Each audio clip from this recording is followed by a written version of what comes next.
चीन कह रहा है कि गलावन घाटी चीन का अभिन्न अंग है, जबकि LAC line of actual control, जिस पर एक वक्त दोनों देशों ने सहमति बनाई थी, उसके हिसाब से गलवान घाटी भारत का हिस्सा है, ना कि चीन का। 20 सैनिक भारत के शहीद हो चुके हैं, इसके 2 गुने चीन के, भले चीन न माने। अब देखना यह है कि गलवान घाटी की संप्रभुता के लिए एक और इंडो चाइना वॉर क्या हो जाएगी। जिस तरह पुलवामा हमले के लिए भारत ने पाकिस्तान की सीमा में घुसकर हमला किया था, क्या वैसा ही जवाब चीन को दे पाएगा भारत? अगर भारत चीन युद्ध हुआ 2020 में, तो क्या होगा इसका नतीजा? कौन जीतेगा एशियन बॉस का खिताब? और फिर क्या इस युद्ध से चीन और भारत का भूगोल हमेशा हमेशा के लिए बदल जाएगा? बने रहिए इस वीडियो के अंत तक, क्योंकि यह वीडियो बेहद गंभीर मसले उठाने वाला है। 2020 पूरा विश्व एक खतरनाक महामारी से युद्ध लड़ रहा है, कारण चीन से उपजी एक महामारी। चीन का नाम पूरे विश्व में खराब हो चुका है। विश्व के बहुतेरे देश अपना बिजनेस चीन से खत्म करने की फिराक में। ऐसे में भारत चीन युद्ध अगर गलवान द्वंद्व के आधार पे हुआ, तो यकीन मानिए आधी से ज्यादा दुनिया भारत के पक्ष में होगी और चीन अकेला पड़ जाएगा। हम शायद कुछ 1900 चीन से, उसकी टेक्नोलॉजी से, कुछ उसकी मिलिट्री इन्वेस्टमेंट से, पर हौसला तो हर भारतीय में। आज चीन की जनसंख्या का बड़ा भाग या तो मिडिल एज्ड है या तो बूढ़ा हो चुका है, जबकि भारत एक युवा देश है। वॉर रेडी, अगर जरूरत पड़ी तो देश के जवान तैयार हैं अपने देश की रक्षा के लिए।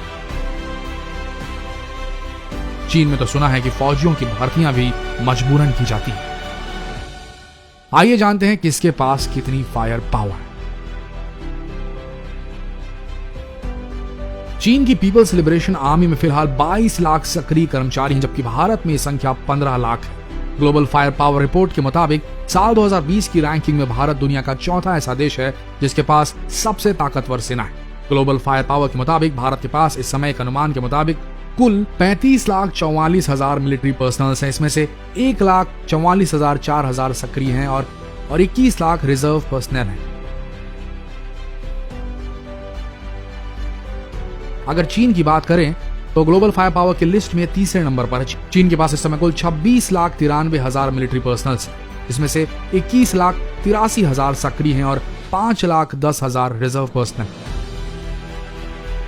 परमाणु ताकत, दोनों देशों के पास परमाणु हथियार हैं। चीन 1964 में न्यूक्लियर पावर देश बना था, जबकि 10 साल बाद यानी कि 1974 में भारत भी परमाणु शक्ति संपन्न देश बन गया। इसी हफ्ते स्टॉकहोम इंटरनेशनल पीस की रिपोर्ट आई थी, जिसमें कहा गया कि भारत ने पिछले साल 10 नए परमाणु हथियार जोड़े। चीन के पास जहां कुल 320 परमाणु हथियार है, वहीं भारत के पास 150 परमाणु बम है। एयरफोर्स की ताकत, चीन के पास हवा में मार करने वाले 270 फाइटर जेट्स है, जबकि भारत की जमीन पर मार करने वाले 68 एयरक्राफ्ट है।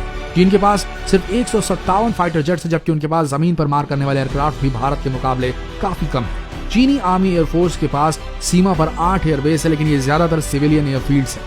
कहा जाता है कि चीन को यहाँ हमला करने में दिक्कत हो सकती है। तिब्बत और सिंजियांग के एयरबेस काफी ऊंचाई पर है। इसके अलावा खराब मौसम के चलते चीन के एयरक्राफ्ट ज्यादा गोला बारूद और ईंधन के साथ उड़ान नहीं भर सकते। भारत के मिराज 2000 और सुखोई 30 जेट किसी भी मौसम में उड़ान भर सकते हैं, जबकि चीन के जेट J-10 में इतनी ताकत नहीं। भारत के पास है चीन से ज्यादा टैंक। ग्लोबल फायर पावर के अनुसार विमान शक्ति में चीन तीसरे और भारत चौथे स्थान पर है। सबसे महत्वपूर्ण बात यह है कि चीन के पास भारत के मुकाबले 2 गुना लड़ाकू और इंटरसेप्टर विमान है। ग्लोबल फायर पावर के अनुसार टैंकों के लिहाज से देखें तो भारत के पास 4,200 से अधिक टैंक की तुलना में चीन के पास महज 3,200 टैंक्स हैं। हालिया आंकड़ों के अनुसार चीन के पास भारत से 10 गुना ज्यादा रॉकेट प्रोजेक्टर्स। वहीं DRDO 150 किलोमीटर की रेंज की बैलिस्टिक मिसाइल पृथ्वी 1 और 250 किलोमीटर की रेंज की पृथ्वी 2 का परीक्षण कर चुका है। वहीं चीन के पास विभिन्न बैलिस्टिक मिसाइलें हैं, जिनमें छोटी दूरी की मिसाइलों से लेकर अंतर महाद्वीपीय बैलिस्टिक मिसाइलें तक शामिल हैं। माना कुछ फ्रंट्स पर भारत थोड़ा कमतर है चीन से, लेकिन हौसले से भारत बिल्कुल नहीं पिछड़ा। अगर चीन अपने सारे साजो सामान और अपनी धूर्त नीति के साथ भारत को हराने की कोशिश पर आमादा हो जाता है, तो भारत के पास अपनी संप्रभुता बचाने के लिए न्यूक्लियर हथियार इस्तेमाल करने के अलावा कोई चारा नहीं होगा। और अगर ऐसा हुआ तो मान लीजिए चीन का भूगोल चेंज हो जाएगा।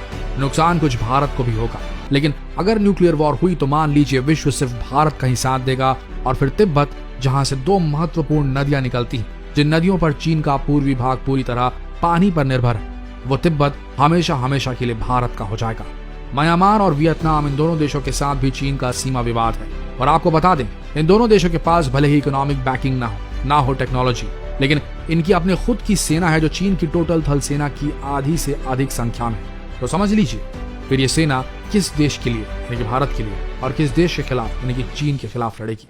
जो भी हो, युद्ध होना नहीं चाहिए, लेकिन अगर हुआ तो हमारे हिसाब से इस कोरोना काल में एशियाई बॉस भारत ही बनकर निकलेगा, चीन कतई नहीं। और ये बात भी जान लीजिए, अगर पाकिस्तान चीन के फेवर में आया तो Indo China war world war 3 में तब्दील हो जाएगा।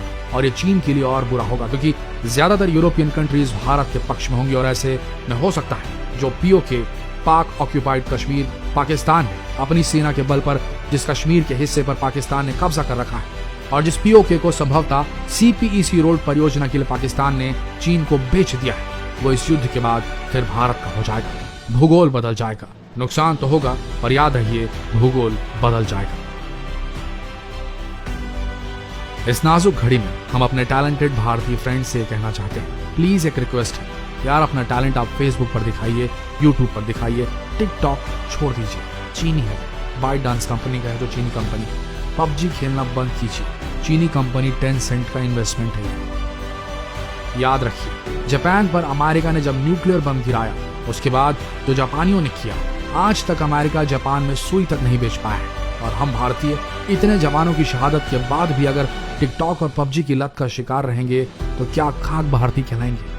थोड़ा सा कुछ रखना जरूरी है कि जमीर को भी लगे कि गरीब भले हो पैसों से, पर खुददारी से अमीर जरूर कहलाएं। भारतीय हो और ये संदेश काम का लगे तो शेयर कर देना। धन्यवाद।